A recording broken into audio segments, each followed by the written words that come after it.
Hello, everyone, and welcome to the Secondary Heroes podcast. It's episode 111. We're talking the brand new The Suicide Squad. This is your host, Trevor, and joining me as usual is... Hey guys, it's The Prague. That's it. That's all we That's got. it. Everyone else got killed off this week. It's just us. Right at the start, too. Yeah, right at the start, just like always. Yeah, Alex can't be here with us. He is on vacation, a well-deserved vacation. May he have fun in Hawaii. But we are going to be talking The Suicide Squad, James Gunn's newest movie in the DC universe. I think this is going to be a fun one. I think we should start this off with our spoiler That was fun. free review. Let's just say that was on purpose. Ladies and gentlemen, that was great. Spoiler free. This is why I usually have Alex doing this part, because I can't say spoiler free. Spoiler spree. Spoiler spree sounds amazing. Killing spree. Let's do it. Yes, let's do that. How about you go first, Trevor? Okay. Well, I'm really intrigued to hear your opinion, but I want to give mine first, so it does work. Okay. I think I might be biased just because so many people said beforehand, this was fun, it was way better than the original, and I felt like we kind of got into a low bar for probably the DC universe itself, and just, the first one was so bad kind of idea. So I went into this movie saying, okay, it's going to be fun. And as I'm watching it, about probably an hour in, I was like, I really just don't care. They lost my interest completely. I appreciate what James Gunn was trying to do and all that, but I just, after the 8th music montage and the 10th backstory of characters I didn't care about, it lost me completely. And they never really got me back. It seemed disjointed. It seemed like there was different directors or writers. I know that's not the case, but it was a lot of different pathways, and it just didn't seem one cognizant storyline and narrative throughout. It just like they thought of every possible idea and they threw them all in because there was no oversight whatsoever. And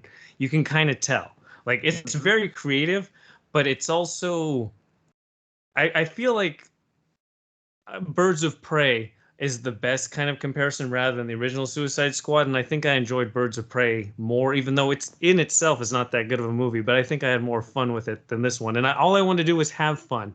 And I didn't, and I was disappointed by that. Gotcha. Okay.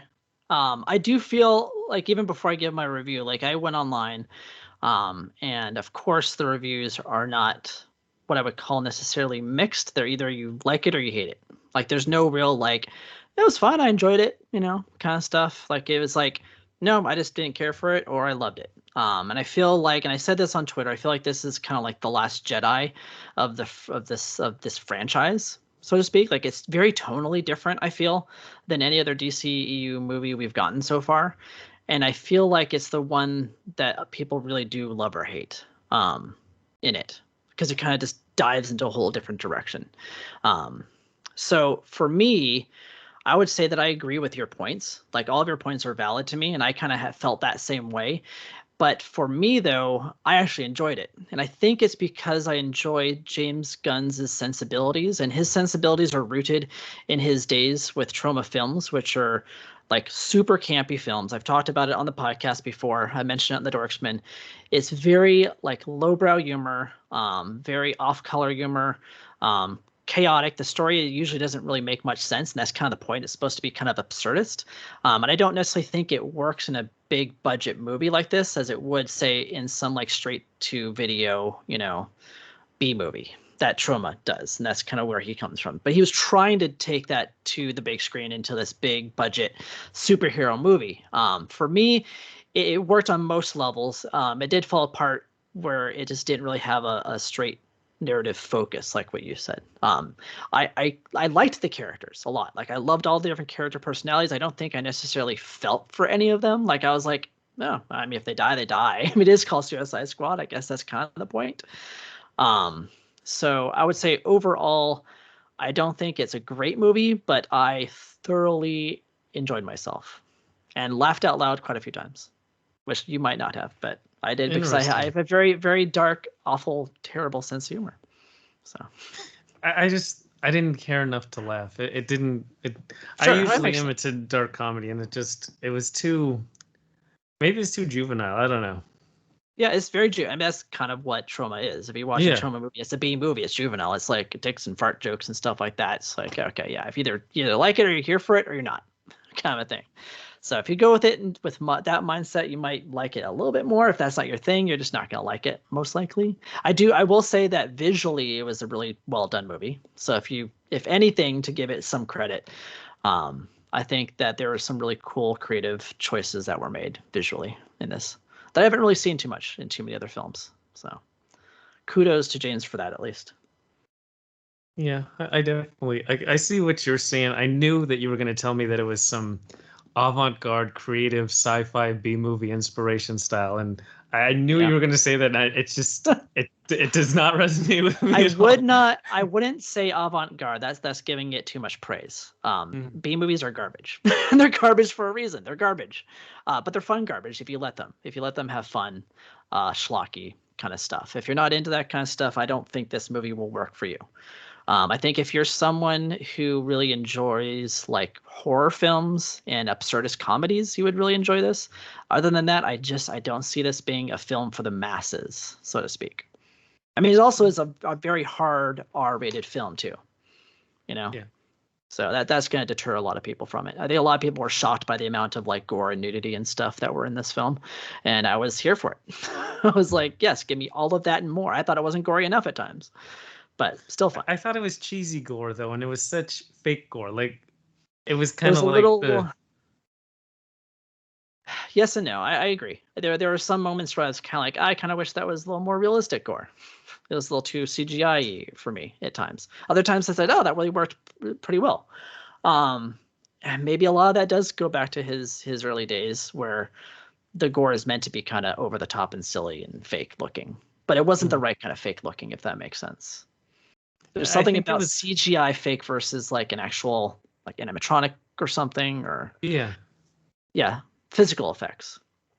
You could have a practical effect where somebody's head slice off, and it's a model that looks Real. nothing like the actor, and it's goofy. But the CGI where the guy gets his head sliced off, it I just did not care for that at I all. kind No, of I rolled like my that. eyes in those type of ones. Yeah. It's the same thing that happened with Mortal Kombat. Like it Mhm. was that CGI. So it's like it's a cool look. Like I enjoy the kill, but I wish it would have been more practical. Or even more over the top. Like Mortal Kombat definitely needed more over the top, and I think this Yeah, movie could have been more over the top with the gore. yeah, I agree. So there you go. Well, let's dive into this with some spoilers. But before we do, we should probably shout out some people and where to find us. What do you think? Right. Yeah, so I have no idea how that goes. That's Alex's department, but it's pretty straightforward. Alert. Just go to @secondary_heroes on Twitter, Instagram, Facebook, YouTube, all those different places. You can check out our latest videos. Give us a like, subscribe on YouTube for all our videos for our pretty faces as we're talking. Be sure to go over to iTunes, leave us a review. It helps us continue making it because we're up to episode 111, talking about all these different movies and TV shows. Your support, it's free to you to give us your input, and it's priceless to us. And then, of course, you can go to crossthestreamsmedia.com and check out all of our past episodes plus all of our sister podcasts. There's Three Beers and a Mic and the Dorksman and STS Guys and the Dan Aykroyd podcast and all those things Alex lists off. I'm going based on what he says. I have no Very idea. nice. Very nice. So be sure everywhere. Reach out to us. We'll leave us a voicemail, send us a DM, slide right into those DMs. Let us know what should we talk about in the future. We'll find you. And so, back to the Suicide Squad. And again, now it's spoiler time. Full spoilers. Watch out if you haven't. So if you haven't seen the movie yet, you don't even have to go to the theaters. You can watch it at the comfort of your home on HBO Max. And it seems like a lot of people chose to do that based on the box office tallies of this movie. But that was Warner Brothers' decision. It's not my decision. It's not. It's what they wanted to do. I'm here for it. It was great. I already had my subscription, so I was able to watch it at home. Yeah, it's 4K. Got the new sound system. It's good stuff. Yeah, man. And before we do dive in real quick, I will say this. This is not a movie that I necessarily would be out there recommending. Like, I didn't go on Twitter the next day and be like, oh my God, you guys have to see this movie. Because I really do feel like this is not a movie for everybody. I think it's a very specific taste. So just putting that out there, especially with its opening. If you didn't like the opening, you're not going to like the rest of the film at all. So I guess we've gotten into the form of doing highlights and lowlights. Do you want to start at the open, or do you want to start at something that really stood out for you? I think we should start at the open because that was such a unique opening for a movie that I think it should, give some spotlight to it. And I've not seen too many films open quite as dynamic as that, where they kill off almost every character in the opening scene. So that was fun. It was unique. I really enjoyed it. It was very comical. If you like that kind of stuff. Yeah, it was very CGI heavy, but I just like that concept of introducing us to these characters that, like these like really not even B level. These like C level DC supervillains that they found. Like people that like most DC like artists probably have never heard of. Like, oh, who the heck is Polka Dot? Not Polka Dot Man, but he survives it. But there's quite a few in there, like TDK and stuff. They're like, never heard of this person. Some of them were in like one shots and stuff. So it was fun to meet them, and then immediately they get obliterated, which is funny. Yeah, I mean the part where they're on the plane, kind of that banter, that was pretty good. There was some not like laugh out loud moments, but it was pretty funny. It was and okay, then the deaths were pretty funny too for everybody. Yeah, it was pretty like you said, like it's over the top. I wish some of them other ones were over the top later on in the film, but I feel like these were pretty fun over the top for the opening. Being sliced and blown apart by, propeller blades and stuff. And watching TDK, the detachable kid, flail about without his arms as he was dying and screaming. Yes. It's hilarious. Nathan Fillion's great. I mean, he was only in the movie for a few moments, but just watching him punch people with his hand was funny. Yeah, he just his torso. Yep. Gotta get you. I mean, I was glad that Pete Davidson was only in it for a little bit. That was refreshing. Yeah. I would have hated if he was in the whole movie. And as soon as I watched it, it was just like that SNL skit where he's on Mars with Elon Musk. It was like the exact same right? beat for beat thing. And then he gets his face ripped off. Like, that's hilarious. I was like, yes, that was great. Oh, and poor Weasel, poor guy. Yeah. I knew he wasn't dead. Like, part of me was all like, I don't think he's dead. I think he's faking it. And I was glad he survived because I could have used him the whole movie. That was great. It was a great character. His little sounds he makes. He was just creepy enough, but still, it was this weird, like, he still was like a scene steal. Like, when your eyes are focusing on the screen and he's maybe on the left side of the panel, you look over to that. How can you not? His eyes are cross-eyed. He looks angry. It looks like a chupacabra that's been run over and left for dead for like several weeks. That's exactly how he looks. So I'm glad in the post-credits that we got to see him wake up and go about killing more children. Yeah, that's a fun. DC should have fun. They have that whole like we're doing Titans and Doom Patrol. Just have a Weasel show. Just have Weasel. Do fun, weird stuff, man. Who cares about the rest of these guys, these goobers? Yeah. I think that's why I kind of like this film a little bit more than those other ones. It was less serious, even though it had serious moments in it. Like it was just more kind of fun, comic booky kind of stuff. Whether the tone worked or not, I think it's nice to see DC saying, "Hey, we'll give somebody a director creative freedom finally." It took them long enough to finally get to this point, when fans rallied for the Snyder Cut, whether that worked or not for you either. It didn't for me. I think it works when a studio gives those people, creative freedom to tell their story. I feel like this has a similar Snyder Cut idea where the original Justice League, I would say, is like the first Suicide Squad in 2016. And then this movie, I would say, is like the Snyder Cut, where the first movie was so bad, this movie feels better in comparison, but that doesn't by extension make it a good film. No, exactly. Yeah, that first movie, I can barely remember the movie. Like I know I saw it. I can remember maybe bits and pieces of scenes vaguely. That's about I can remember the Diablo guy turning into fire, and then I can remember Jared Leto's Joker, and that's about all that I remember from that movie. Yeah.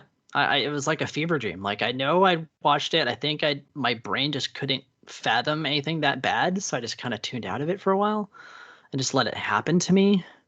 I don't know. Yeah, the one thing I did remember, or I thought I remembered, was that the Boomerang, Captain Boomerang, dies in the first Suicide Right. Squad, and No, I it seems that he swear he did. didn't. So I have no idea. I Googled this today. I'm like, I swear that Jai Courtney's character, which I forgot who he was, is Bam Boomerang. And I'm like, okay, I'm gonna see because I'm pretty sure he dies. So why is he still alive? Or did they have a post credit scene that I missed? I went to go Google his story, and no, his story exists. He never dies. I'm like, who died? And I don't want to watch that movie ever again to figure out who died. So I may Because never know. it's the sequence right when they start. They're like in downtown, and Yeah, somebody gets blown off to the left of the screen against the wall, and I thought it was him. I did too, and I thought it was hilarious. And I thought, oh, that's funny because Jai Courtney died. That's hilarious. But I guess not because he's Yeah, I still guess it's here. somebody else. Who knows? And all the write-ups online seem to say that he did survive. So speaking of, so he returned. So a few of them, well, I think that this is what people would call a soft reboot of the franchise, because you do have some returning figures. You have Waller, who's still played by Viola Davis, and we still have Rick Flag as well as Harley Quinn. So you do have a few in there that are part of the DCEU that come back. Um, I don't think anyone was recast that I can think of for this. No, because they wanted Deadshot, who was played by Will Smith, back, but I guess That's right. supposedly conflicting schedules couldn't allow it, so they just used Okay. Idris Elba to be Bloodsport, who has a very similar backstory and skill set. Yep. But I think his outfit looks better. Oh yeah, So, definitely. and it's Idris Elba. He's great. So Yep. I'll take it. That's fine with me. So we have those guys. Then we have some of the new characters. Were there any of the newer characters or actors that you particularly enjoyed that stood out for you? I mean, I would have to say my favorite, absolute favorite part of the movie was Sebastian, the CGI rat. I thought that he nailed every single scene that he was in. I'm trying to put my hand up. Wait, Like he he's wait, fine. what is he doing? I think he's Is he? waving. Why would you wave? The Why would I part want to where leave? or yeah, Idris Elba says, "I don't like rats," and he looks so sad. He looks heartbroken when he says that. Is just that was the best sad CGI rat. But I mean, King Shark is the obvious one, and I saw the hype about it. It pretty much delivered. He was pretty hilarious throughout the movie. I liked King Shark a lot. He stole the movie for a lot of people, I think, including myself. Yeah, I So think he was the yeah. definite standout of the main like Suicide Squad. Okay. Yeah, thanks for me. Definitely King Shark. I think I kind of knew I would like King Shark because I really like what James Gunn does with his, animal characters and people like Groot as well as Rocket. So I knew I probably would like him, and I did. But I also really liked the Polka Dot Man. Mhm. Just because of how weird he is. I just like weird, sad, depressed characters. They make me laugh, especially his line about how he turned everybody in the village into his mother and killed them. Like that line was great. Yeah. Just he's a sad sack, and it's just funny. And, like he shoots these like polka dots that like dissolve people. I don't know. It was funny. That actor is kind of like almost like a character actor these days, but I think he's starting to make his way up, which is great because I think that he does a really good job in every role that he's been doing since he entered Hollywood just a few years ago. I think The Dark Knight was his very first film, which is saying a lot for that guy to come along that way and now be starring in a big DC movie like this, rather when he was just a bit part in The Dark Knight. Yeah. So that was kind of cool to see him, and I thought he did a good job. And then the one that did surprise me, though, that I actually really enjoyed was Bloodsport, because I thought, oh, here's Bloodsport. He's just going to be, one note kind of character. He just shoots guns and stuff. That's it. He's a mercenary, whatever. But I think Idris Elba just elevated that role so much that I absolutely love that character. Like he was funny and witty, and he had really cool guns and weapons and stuff, and his fighting style was fun. So I think he was my surprise in it. Yeah, I think I liked Harley Quinn more than I thought I would, because Mhm. like we saw her in the first Suicide Squad, and then we see her again in Birds of Prey. And Birds of Prey is pretty much just a Harley Quinn movie. So I Yeah. was like, okay, I've seen this shtick. I kind of got it. But she did. I thought she was pretty good throughout the movie. I enjoyed her way more than I thought I would. Yeah, I think James Gunn understands the character and knew to elevate her to a different path in her character development as well. So she wasn't just the over the top goofy character that she was before. and kind of made her more focused. Like, oh, I kind of learned from my mistakes, and I'm going to be, this person now. And it made her, more enjoyable. It wasn't like that same, the same shtick, so to Yeah. speak. And So, it was interesting how he put her on her own path throughout the mhm. movie until the actual climax battle, where she has her own story because her character can carry the whole thing by itself. Like you can't be like, okay, here's the polka dot man. He's going to be on screen by himself for a while. Yeah, not going to work. Yeah. And yeah, she's obviously the kind of the selling point for a lot of DC movies nowadays because they can't really seem to cast anybody else correctly. So they cast one of them correctly. That worked. So I guess they might as well stick with that for a while. But yeah, everyone else is pretty good. Ratcatcher too, I thought was great. I think for a lot of people that was a standout for them. I mean, I enjoyed her. I thought I think it the was actress wasn't particularly good. she was I fine. liked Yeah, her like it wasn't character, blown but away by her yeah, performance. It was more the character. It was like it was cute. It was fun. I like the character. But yeah, it wasn't anything like, oh my god, that was really, fantastic. So I agree. It was kind of cool though to see Taika Waititi play her father. as the dad. That was Yeah, surprising because I didn't notice that was him the first time when she had the little flashback scene. yeah, I didn't I just either. thought they hired somebody. So I wasn't looking. I was looking at the rats, and at the end, I'm like, what was Taika doing? He was here the whole time, and I just didn't notice. It's a nice little cameo. So I'm trying to think if there's anybody else in there. I mean, obviously there's John Cena and Rick Flag, and they're fine. I had nothing wrong with them either. I don't know if they stood out to me necessarily. I But liked the sequence where they go and infiltrate the camp, and John Cena and Idris the Elba go battle, back and forth, killing, like showing off, killing people. That was pretty fun. yeah, that was a fun moment. Like, yeah, like my kill is better than yours. Mine had more showmanship kind of stuff. Um, what was your favorite? Like, this is gonna be. I don't know if you took notes on this, but what was your favorite kill in that scene? That particular scene. I think it was the one with the toaster where it looks like he missed, and then the toaster falls into the bathtub Falls and into the electrocutes the bathtub. guy. Yeah. Yeah, that's a really good one because I was thinking of that one too because it was unexpected. I thought everything was gonna be like guns and knives and stuff, and then that happens. But for some reason, the one of him, like taking the axe and axing that guy while he was sleeping, it was just I don't know what it was about that. It was just too funny. I don't know. I have a sick mind. I mean, they had a pretty good rapport. Just that line where no one likes to show off, and then he says, "Unless what they're showing off is dope AF." I mean, that's a great line. Yeah, and he turns around like, "Oh, he's right. It's true. It is true. I mean, It is it's true. dope. I mean, what can you say? Is there toilet seat head guy? Of course. Peacemaker. What a ridiculous looking outfit. I like that. I like the idea of John Cena's character. I'm not too sure I'm sold on him as Peacemaker. I like John Cena. I don't know what it was. I don't know. He delivered it okay. I just kind of feel like he didn't quite go as dark as I would have wanted him to. And then I guess so. The second bonus scene, since we're jumping around, John Cena's character is still alive because they're doing a TV show direct to HBO Max with Peacemaker. Yeah. Yeah. So if you do like or don't like that character, there's going to be more of him. Gonna be more. Yeah, when they killed him off in the movie, I said, "Oh, I guess the show's gonna be a prequel." That's just what I thought. And then they did the post credit scene. I went, all right, we survived it. I don't know what I would have rather had more. I think I might have rather had it be a backstory kind of a thing, even though I don't like prequels. I don't know. But two characters resurrected at the end was a bit much for me. And I mean, of all the characters to have their standalone show, I don't know if Peacemaker's the one. Yeah, I know that James Gunn has his reasons. He must have some storyline, and if it's intriguing enough, and it can be if they handle it right, because so in the comics, the comedian is based off of Peacemaker. Like that's what Alan Moore wrote the character for, is like to be that same kind of character, to be like the bad version, even though he is kind of bad. So, if they do that and they make something Watchmen style out of it, could be interesting. But we'll see what they go. We'll see. Yeah, we'll see. Maybe they can do Watchmen, the TV show. Maybe. Could cross paths.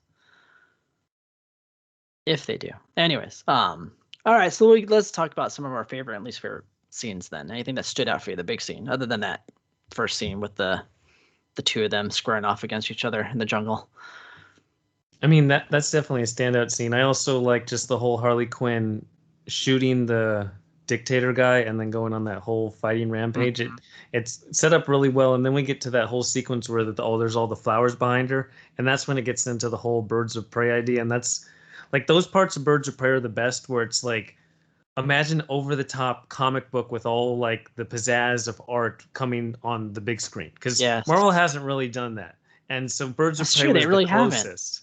And Yeah, so DC could go with that angle and be like, we're going to be that. That's going to, we have that Zack Snyder, everything sepia tone and slow motion, really dark and we already have it. gritty and Right. stuff.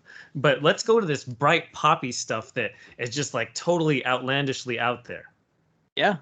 And what's cool too is it kind of calls back not only to Birds of Prey, but the fact that that's kind of how she views life too. It's like Yes. Yeah. when I get into that mode, I have this like daydreamy kind of thing, feeling about life. And I think a lot of people have that. A lot of people walk around and have those kind of thoughts. And, what if, the way she shoots them and all the flowers come out and stuff was fun. So great sequence. That was another good sequence. Yeah, between those two, those are actually were the two I was going to reference. So I'm trying to think of another one that also stood out for me. Um, I'm a big fan. So as I mentioned at the top of the show, I'm a big fan of Trauma. And this had a very Trauma-esque feel in the third act, where they get into the main building. They get into the control room where the brain guy, I don't remember his name, reveals the plans. Like, One of what's those been Doctor happening. Who doctors. He's like 12th Doctor. Whatever.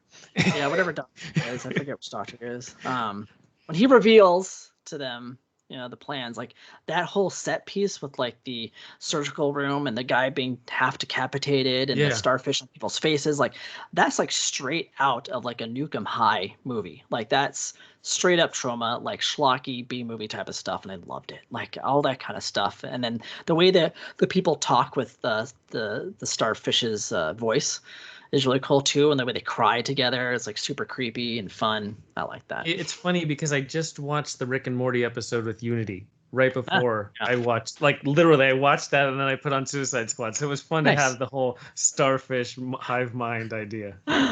It's fun. It's just like that kind of stuff is, yes, over the top and goofy, but it kind of works, I think. And I thought it was a lot of fun. I I just knew like you that would kind of like horror. that room, just where Yeah. the guy's half there and he's still alive, and it totally looked like just like a scene you would see at like Halloween Horror Nights where it doesn't have like super high production values, but you can still see the gruesomeness of it.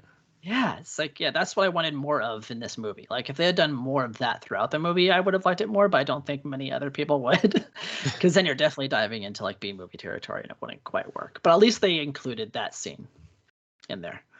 At least it was something. It was a nice nod. And Lloyd Kaufman, who is the founder of Trauma Films, had made a very brief cameo. So if you are a fan out there of his work, he does show up during the bar scene. So when they first walk into the bar, you can see him. He kind of does a look over to the camera. So, oh, and another cameo. I can't remember the actress's name because I'm bad at that. But she plays Mantis Yeah, in the Guardians of the she's in the Galaxy. She bar shows scene. up, Yep. and at first I'm like that looks like her, but it probably isn't. I'm just for whatever reason I just didn't think it was. I was like, oh, they found an actress that looks just like her. That's so cool. She's really cool looking. And I find out later that it was her. So neat little Yeah, her cameo. name is like Palm Palm. That's right. Clementine or Palm. something. Yeah. Clementine. I don't think so, but it's close. It's like Is Clementine. Palm It's something. something like that? But Palm, I think you're right. Is the first name. Yeah.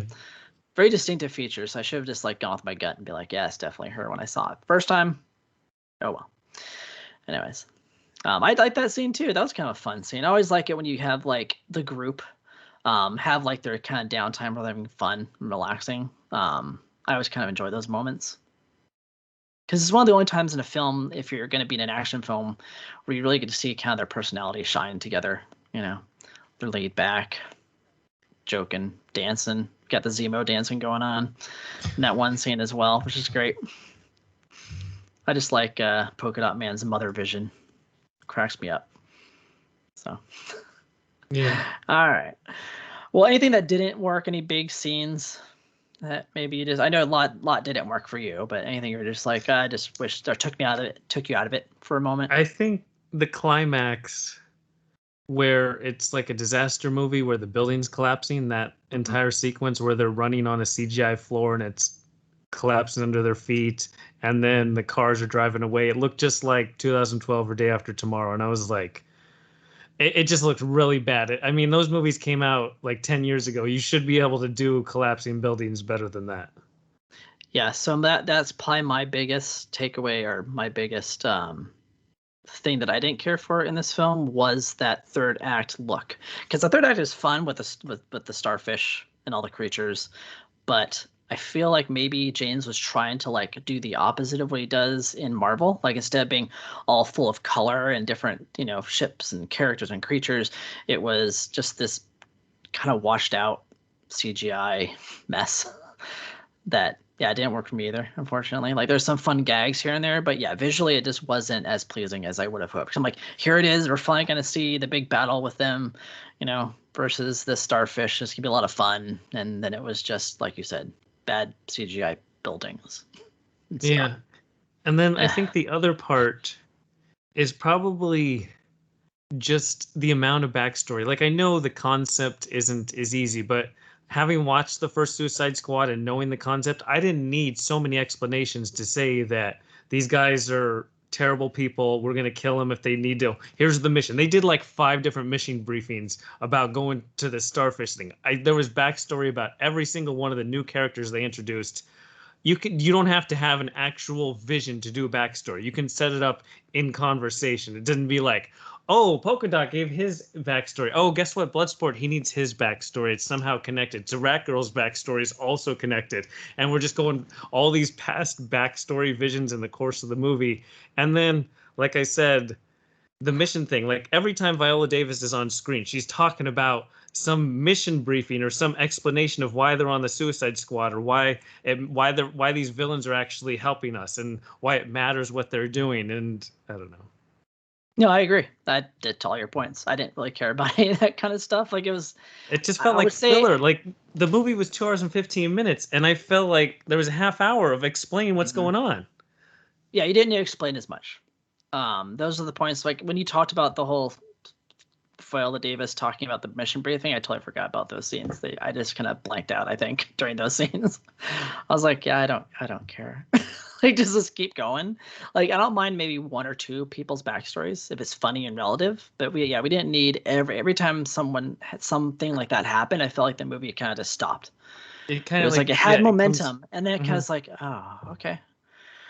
It wasn't the worst thing ever, but it was noticeable enough to where, yeah, they could have, like, it's a case of, like I said, it's nice to give a director creative freedom, but at some point you do need a really strong-armed editor to go in there and be like, hey, okay, look, like you're slowing down the momentum of the film, or if this is filler, or you've already mentioned this, you don't need to repeat yourself, to have come in there and cleaned up that a little bit to make it a tighter film.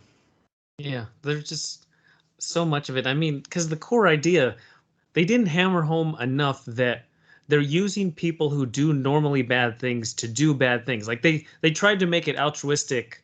Maybe that's Mm-hmm. just like we got to fit into the superhero mold. You could really go dark on this idea that these people are terrible people and the US government doesn't want their name, because they tried to say, oh, they're doing something good. There's a monster or whatever.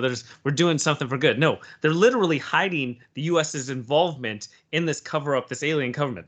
That's what their goal is.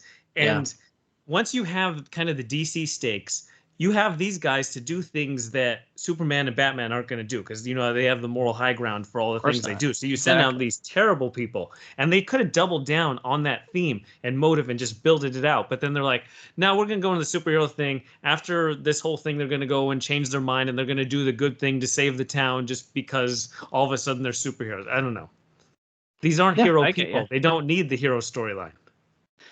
No, and I think a lot of that is But that might like, be the creative oversight of DC. no, not necessarily. I do feel like that's more of a James Gunn kind of a call there. I think he likes that. I think he likes finding heart in villains, like people who are like outcasts and kind of weirdos, and maybe they are bad in the past, and this is kind of like the redemption story. Like he likes those kind of stories. That's too Um, easy. I know, I know, but I think that's why it kind of went that way. And I do agree with you. I do think it would have been. I think it just would have been better if he had kept that kind of mentality in Marvel and made this film a straight up balls to the wall, gory action, black humor thing. You know, like just make these awful people and do awful Yeah, things because for like when the you're government. working on the Guardians, they're already literally heroes. They're not the best heroes, but Exactly. they Right. still have hero in their DNA. Yeah, these are not. These are your Yeah. villains. That's the whole point. They're your villains. They're gonna do the shady stuff that the heroes won't. You can't make them heroes. It doesn't quite work. So yeah, I agree. That is a big takeaway for this film for me as well. As fun as it is, I do wish it had gone darker. hmm And Unfortunately, just again, I already mentioned it, but the music montages. I know James Gunn has a whole thing with music choice, and he had really good choices in both Guardians film. I don't feel like the soundtrack was as good as either Guardians film. no, It not at was a all. little mismatch and not necessarily flowing together, but every single time there's a song, oh look, we're driving now. Oh look, we're drinking now. Oh look, we're having a fun time. It's like, yeah, I got it. There's music montages. There was so many music montages. If you just took all the backstory music montages and you took out everything else in the film, that's probably an hour of just development and Yeah, exposition. yeah, I would agree with you. It was probably one of his weaker films for music, which is kind of sad because I do think that is one of his strong points. A couple of them did work for me, and then the rest just did not. It's Um, good in pieces. Once there's 8 of them, you're yeah, not it going to have becomes too 8 good much. music montages. That's just impossible in a film. Yeah, you're not, and they don't always work. So I agree. A lot of them are just too much.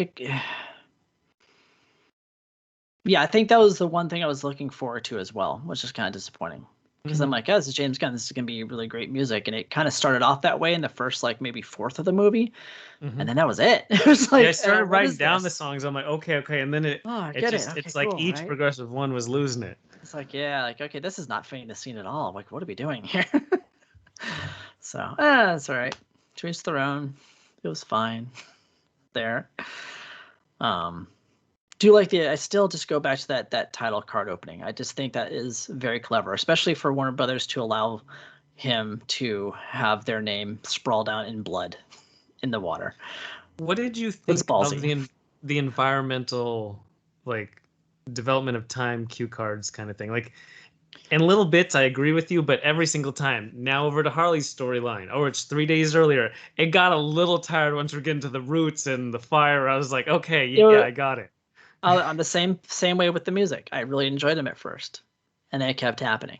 I didn't hate them. I do think that it was a fun creative touch. It was just overused. Yeah, That's all. Like make it subtle.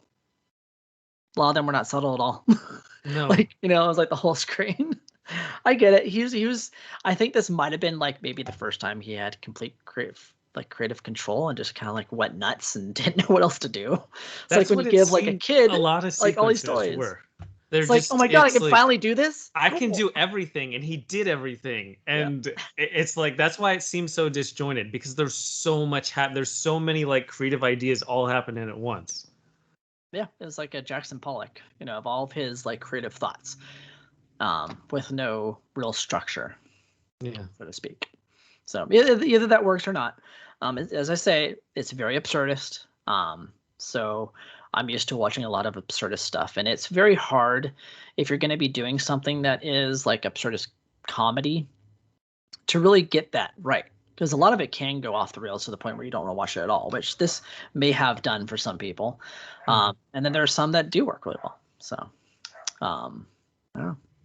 What did you think of the scene where they literally used the helmet's reflection to depict the fight? So I forgot to write that one down, but I wanted to talk about it. I thought that was clever, and I keep thinking about how they filmed it. Like I'm really trying to think like did they have the camera mounted somewhere far away and then digitally edit it out somehow, or did they film it and then superimpose it in VF in like post visual Yeah, effects onto a helmet is what I think they did. that's Either what I way, think it's they a did cool too. effect. I really enjoyed that. It was a neat little touch. I It's think like it was cool if we glanced to it. I felt like I was like, I think it went on to. I kind of rolled my eyes that they did it just for the sake of doing it rather than it necessarily helping anything in the film. I think so. This kind of just came to me, but since we're talking about how James kind of got free reign to do whatever he wanted, I think like this really, for me, he was like, I'm on hiatus from Marvel. I get to do whatever I want with DC, with characters that don't matter. I'm just going to do whatever I want and see what sticks and have fun with it. And have this almost be like a I don't know what the Test. word is, test, like a testing point for like, okay, let Yeah. me try this kind of technique. Let's see if that works and see how people respond to it. Do I like it? A lot of directors do that very early on in their career. He just happens to be doing it later because he finally gets the big budget and the free reign to do it. So I saw that moment to me felt like there was a scene in the movie Brick where he God, I can't think of his name right now. The Last Jedi, Ryan Johnson. Ryan Johnson, where like he does these things that he lingers on almost too long, that you can tell that he's like this kid straight out of film school, like, oh my God, I can't wait to try this with the camera and that, and it's kind of clunky and cute. But you're kind of like, if he did that now, you'd be like, come on. Like it's a little like, all right. I kind of felt like he was doing a little bit of that. Like, let me see if I do this with the camera and how would that work? And he just kind of lingers on too long with things like the title card sequences, with that scene. Like the scene with like Rick Flag when he dies and that goes through his heart and you see the heart pumping blood out. Like that would be was so cool, out like, of place. different. Like it was so out of place. Like I get the concept and I would have loved it probably in a different film. Mortal Like Kombat. maybe in a Mortal Kombat, or like The Raid Redemption or something, like a movie like that, like the high energy kind of movie like that.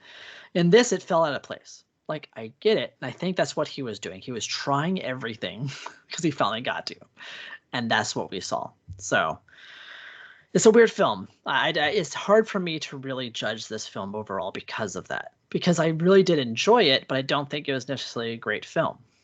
Yeah. By any means. And I can see a lot of people not liking it. Like you. Yeah, I mean, I didn't like it because there was way too much stupid things and it was just boring. But I see what he's trying to do. That's the challenge. It's not like, oh, I just hate this movie. I see what's trying to happen. It's just I was bored more than anything else, and that's what was so disappointing because everyone told me it was so fun. Oh, this is a real fun movie. This is a fun movie. Oh, yeah, yeah. I thought it was fun, and I know a lot of other people do too.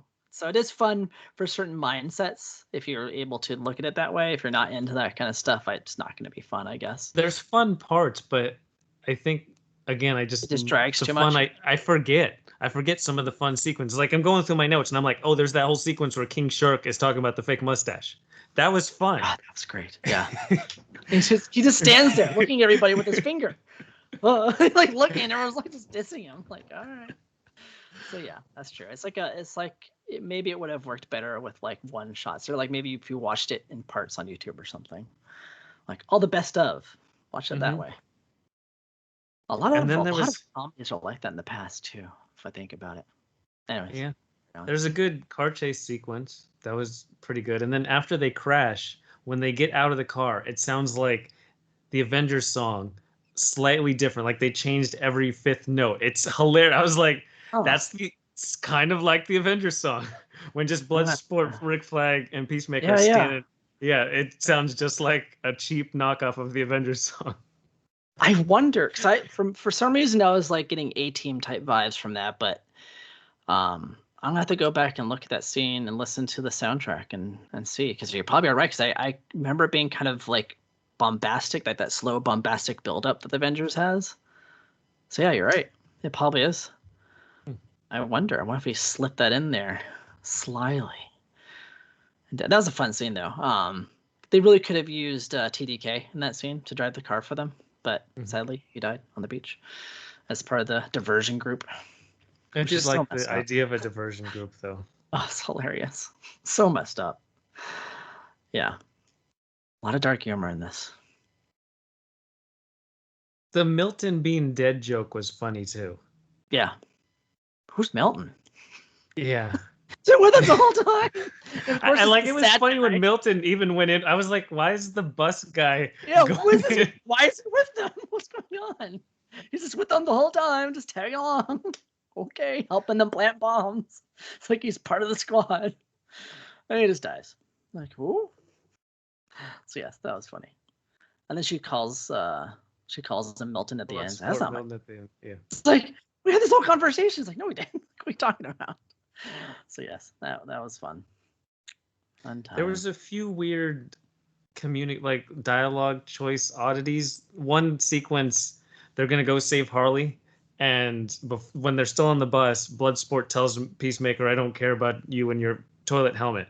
And then Rick Flag goes and explains their entire process. He talks for like 2 minutes straight, and then they get off the bus, and it looks like they're about to transition screen, and he just randomly says, "It doesn't look like a toilet." Like, it's like they forgot to include the line where they were supposed to, and he just waited for Rick Flag to give his whole briefing. Like, "Oh, I have my comeback, but I need him to finish his briefing." It was a weird dialogue choice. I kind of forgot about that scene. I think because it was in the trailer, so I just kind of dismissed it. But yeah, you're probably right. There's a few. I mean, that's James Gunn. Like he I feel like, because I enjoy a lot of his humor, but I feel a lot of his humor like doesn't always work because he's trying so hard, which isn't always a bad thing. Like, I'd rather someone try hard than not really try much at all. But yeah, there's a few times where you're kind of like, all right, that joke didn't quite work. Yeah, the one guy, they go back to where Viola Davis is, and the guy says, "We have a freaking kaiju," and it was all I wrote was tough listen. Like, it was cringy how awkward he tried to have it have meaning or be funny. That was a tough one. It was that one was in the trailer, and I didn't care for it in the trailer either. I was like, it's even less in the course of the movie. Like, you know what I'm saying? I don't know. Yeah. And then there was the side government storyline where the rebels came in and shot all the generals, and I was like, what are we doing? And this is like a Falcon and Winter Soldier storyline where they just throw it in, and it's like, I don't know why you cared to include this. Yeah, we haven't seen them in like over an hour. And it's like, oh, that's right, those people. Oh, okay, now their story is done. Okay, cool. Moving on, I guess. Just kill everybody. I mean, all right. Yeah, it's like a subplot that he maybe forgot about. It's like, oh shoot, hurry up, we gotta get them back on set. Forgot to finish up their storyline. Just have them kill everybody. Okay. Yeah. That also ties into the whole idea of representation, though, of they casted all of these people to be essentially villains, because this could have been set anywhere, but they specifically made it into like a Central American type of island nation, and it has the potential government or military coups, and all these people kind of fit into these stereotypical roles. Right. That was a little awkward. Yep. It was. I kind of felt it too. I was like, all right, we'll see how this goes, but whatever. So look at my notes to see if I get anything else from this. I did get one. Yeah, go ahead. One other point. Does James Gunn hate birds? What was the whole thing of literally killing the bird at the start and then burning all the birds in the cage? It was awkward killing the birds. I don't know. It was over the top for me too. I was like, okay. It just seemed like a fetish of hating birds, and I didn't get it. I don't know. It's something I noticed and I forgot about, but I did notice that when I was when watching they killed the first bird, I thought it was like we're getting rid of the whole idea of what Birds of Prey did, and we're starting, I thought it was like, but then when they burned all the birds, I lost it. Yeah, I don't know. That was weird. That was a weird one for me as well. I have no idea what that was about.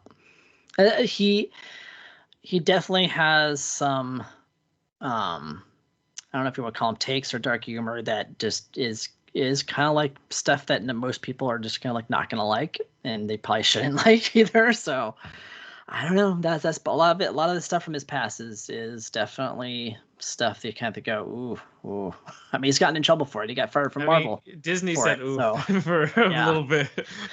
So he kind of brought a little of that back with this movie. So he was, and this was also made during his hiatus. So maybe he was all like, I'm gonna start doing some of that stuff again. And yeah, it was a bit rough, the bird stuff.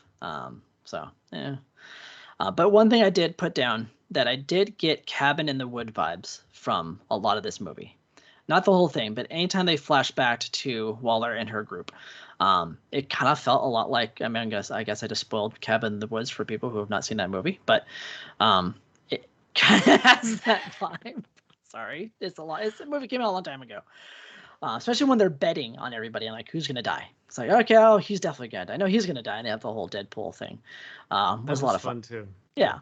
And the whole coup, and they take over and they hit Waller over the head, and it just, yeah, that whole thing felt very Cabin in the Woods for me, especially with all the gore that was happening and monster stuff, which was fun. I enjoy that kind of stuff. So all in all, I do think that, yeah, the gore should have been gorier, should have been a little bit tighter of a script. I still enjoyed it probably more than others. It's not my favorite James Gunn piece. It's probably like my third, fourth favorite thing by James Gunn. But I enjoyed it. I think it's worthwhile if you do enjoy like his movies a lot. If you don't, you're probably going to be turned off by this. I wonder what DCEU fans think of this, and it feel like a lot of them probably aren't going to like it too much. I don't know. I can see that. Yeah. Yeah. A lot of people didn't like Birds of Prey. Right, and I enjoyed that too. So. Yeah. I mean, I had my issues with it, but I enjoyed it. Yeah. It's fun. Yeah, I don't know. Is it the best DCEU movie? I don't know. Probably, because I don't care for any others at all. Yeah, I don't know. This is hard with the DCU right now. That's what I was talking about, the low bar. Like, if Guardians 3 has the quality of Suicide Squad, people would say it's one of the worst things Marvel's ever done. Yeah. That's what's funny, that you would even consider this one of the better DC EU outings. Says a lot about where the two companies are, and that's why I'll see both of them. I don't really care. I would never have a fandom. It's just Marvel's doing better stuff right now. They're doing more interesting stuff. Yeah. But DC needs to stand for something. That's what they need to figure out. Whatever their creative vision is, they need an overarching creative vision. Yeah, they need a Kevin Feige to just come in. They really do. Everything and just hold everybody to the same anything, tone, whatever. Like, you can still be creative within the same wheelhouse. I mean, we're seeing that right now with Marvel. You know, you can have showrunners that get to do their own thing and have it still feel like Marvel. That's where a Kevin Feige comes in and goes, I like what you're doing here, but this thing that you're doing, you know, whether it's a character beat or a look, a shading, whatever, is not Marvel. Let's, you know, just fix that and you're good to go. Like, I don't think that Kevin Feige goes in there and just tells people to, like, you know, no, you have to do it exactly my way. But like, DC could use somebody, even if it's one or two people, not a whole room full of people, but, you know, just somebody to have some kind of overarching control to hold the thing together. James Gunn said that. He said that he wasn't used to having so much free will. Like, he usually has some constraints with Kevin Feige, and there's none at all. There was nothing to run it by anybody and figure anything out. Yeah. I do think part of that, though, is because he decided to use all these unknown characters that no one cared about. It was like, it's not like telling the story of Batman or Superman. Right. Yeah. They wouldn't let him do that probably with those characters, but like, oh, some character no one's ever heard of. Yeah, go ahead. Do what you want. Yeah. I don't care. Yeah, we'll see what sticks. See what happens. We need to do something because we're sinking. So, give you that. I don't know. It seems like Warner Brothers was happy with him in this movie. So, even though the numbers weren't looking too great online, I'm sure every movie is going to be like that for WB from now on if they keep getting released on HBO. But yeah, I have a feeling that he's going to be back at DC doing other stuff. I mean, he already has the Peacemaker show. They'll probably have him do other little projects here and there, most likely. Yeah. So. And two little bits I wanted to say. One is good, one is bad.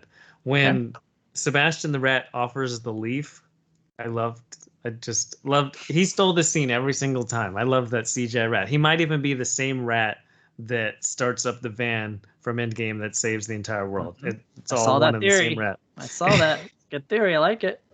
Could be. Makes sense, right? The first time we see, it's just good stuff. But the first time we see King Shark kill somebody, there isn't a drop of blood. Like, later on, he's all covered in blood. But the first time, he literally eats the guy. This whole movie's like gore, gore, gore. And then he eats this guy, and there's not a single drop of blood. And I'm like, sharks are known for having bloody kills. That's like the iconic thing of Jaws and just everything. It's so weird. Yeah, when he walked up to him, I'm like, oh, he's gonna bite his head off or something, or rip it in Yeah. half. And it's And gonna he the just like, blood just gonna spurt straight out of the yeah, he stem. like Yeah. gulped him down. I'm like, that's interesting. I mean, is the guy alive in there? Like, what's happening to that guy right now? That's what I wondered. I'm like, all right, that was an odd scene. Like, I get it. He was trying to be stealthy, I guess, but yeah, it would have been better if he had done something else, like maybe dragged him into like the bushes, like by his head, so he couldn't scream. Maybe, I don't know. Could have If reworked you that just scene. bite the head off right off the top, he can't scream. Yeah, there you go. Perfect. There. Down. And then you can do your damage. I don't know. And then we did find out that King Shark is practically indestructible, which Yes. that's good to know. But what are those little things that attacked him? Yeah. Interesting looking creatures. I Yeah. don't know. Yeah. Nothing we've ever seen before. Probably something interdimensional as well. Or something from outer space, is my guess. That's probably what they did. They probably collected all that stuff from wherever and put them in the tank. And then today I went to a comic book store and they had this big like box and it has all of the well-known DC characters with the starfish on their face. There's Superman and Flash and Aquaman. They all have the starfish on their face. And I'm like, I do not know this starfish, but it feels wasted that they used him in Suicide Squad and that's it. If he literally had a sequence in any comic where he controls everybody. Yeah. That was a shame. I mean, that's DC's fault, not James's. I mean, James loved that character growing up as a kid. So he's like, I'm gonna put that in my movie, and they're like, okay. Like Warner Bros. Has no idea what happens in the comics. They're just like, okay, Superman kills people. Okay, cool, we like it. But, okay. So yeah, I agree. It would have been fun to see them being taken over by Starro. Well, we'll never see that. He would have been happy. The Suicide Squad, that's our take. That is. If you have HBO Max, there's no reason not to watch it. I think there's a lot of filler sequences they could have cut to make a better film. But there's some fun sequences in it too. Yeah, just leave your brain at the door, have fun, put it on late at night if you want to, have some buddies over, have it on the background if you want to. It's not like something you have to pay attention to. Yeah. The plot's not really there, so you could just have it on and watch like the fun gore and sight gags and stuff. So there you go. Yep. So the Suicide Squad, and then be sure to stay tuned at Secondary Heroes. We have something fun planned. You're gonna have to stay tuned to find out, but I think it has something to do with another Disney Plus show because we seem to keep coming back there. I wonder what if it could be. Yep. So till next time, we hope you enjoyed, and we'll talk to you later. All right, the prog out.